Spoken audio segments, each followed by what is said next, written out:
une oreille musicale, j'aime beaucoup les beaux sons, mais quand on entend le Coran, c'est magnifique. Enfin, je ne sais pas comment un homme a pu faire des beaux textes pareils. En plus, tous ces textes ont des significations profondes.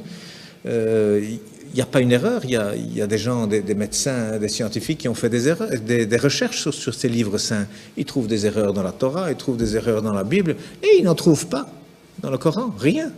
Il n'y a rien qui est mauvais, même il y a des images qui sont reprises, qui correspondent pratiquement à la meilleure définition qu'un médecin pourrait faire à un ignorant. Donc c'est des choses merveilleuses qu'il y a dans le Coran.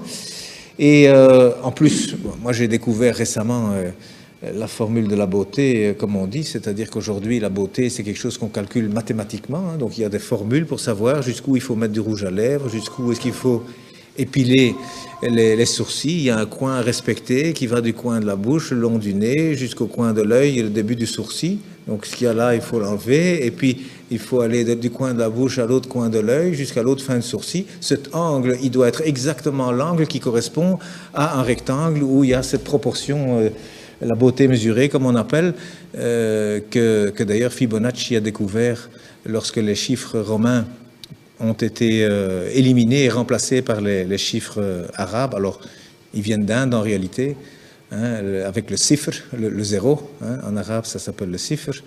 Donc, c'est devenu les chiffres plutôt que les nombres.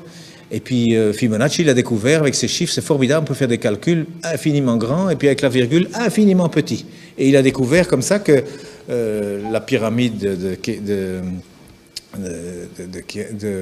Khéops, le Parthénon, enfin tous ces beaux bâtiments, même en Italie, il a découvert qu'il y a toujours la bonne proportion. Même les peintures, il a découvert que toujours c'est au même endroit que doivent se trouver le centre du tableau. C'est pas au centre, hein, non, c'est quelque part 1 sur 1,618.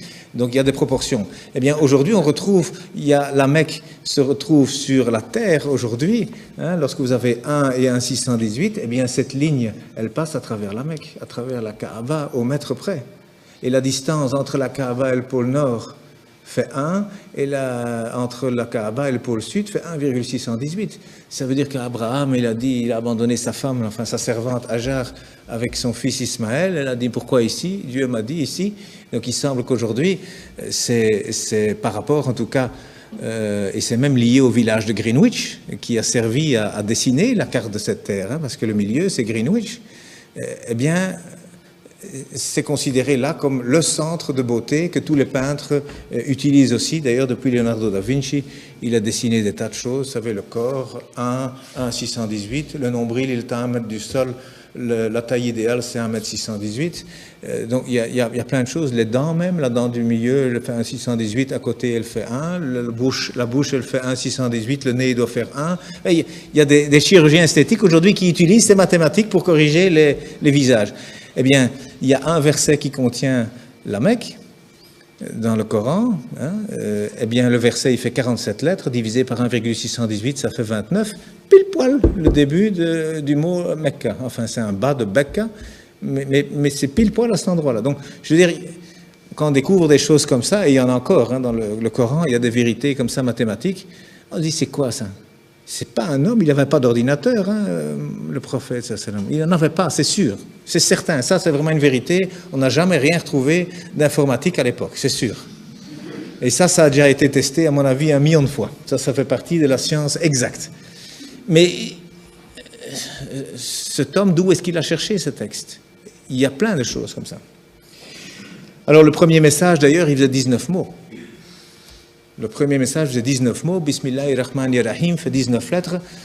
Il y a 6 fois 19 sourates, il y a 142 fois 19 le mot Dieu dans le Coran, il y a 3 fois 19 fois le miséricordieux dans le Coran. Ce chiffre 19 dans le Coran, c'est aussi quelque chose d'incroyable. Mais donc le premier message, c'était, voilà, informez-vous. Au lieu d'interpréter, d'abord le savoir, d'abord savoir de quoi on parle. Et le dernier message du prophète, dont on dit qu'il est mauvais pour les femmes, eh bien, il a dit « Soignez vos femmes, et pour la prière, ne l'abandonnez pas. » Alors, moi je dis, une religion où le premier message et le dernier message sont ainsi, je ne vois pas très bien ce qu'on doit craindre. Donc,